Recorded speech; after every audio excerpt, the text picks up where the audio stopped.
em fase, traduzir dessa história que nós já conhecemos na português, ou nos livros, ou nos bonecos na televisão, traduzir para crioulo. Então, os filhos podem ler que história que nós já conhecemos, disponível na crioulo. E querer saber se nós conhecemos que história que traduzem. Quero primeiro nós já adivinhar. Três porquinhos. É três porquinhos, sim, é três porquinhos. Sim, depois, outra história. Capuchinho. Capuchinho, não.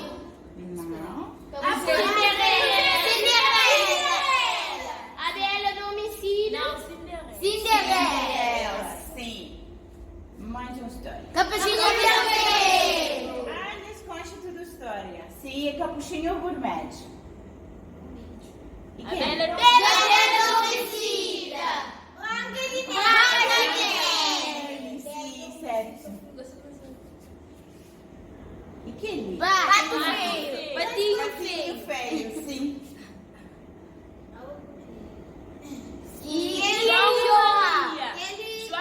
com Maria. João e Maria. Sim, João com Maria, sim. E quem? Gato de botas. Gato de botas. Gato de botas, certo. Gato de botas.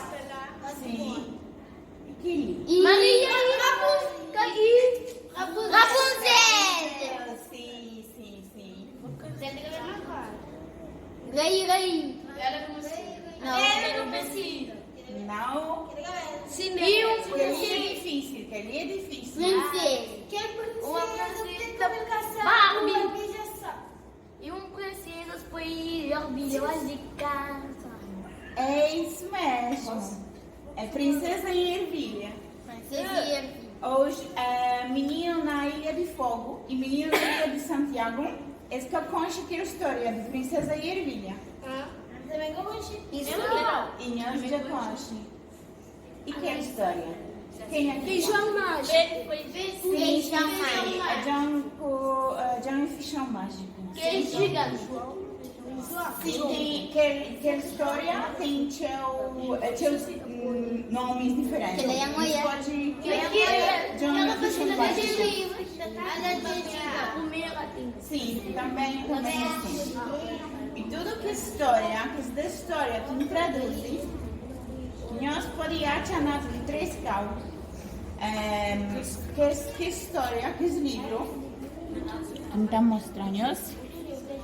Nós temos a biblioteca da nossa escola, então se nós queremos ler, podemos ir à biblioteca da escola e podemos ler. Também deixa ali na biblioteca e nós podemos vir depois de escola para ir na biblioteca. E tem mais uma maneira de publicar toda a história na página na internet. Então deixa-nos aquele cartão com o endereço da página para nos levar para casa, para nos mostrar mãe e pai, para eles poderem ler para nós. Sim?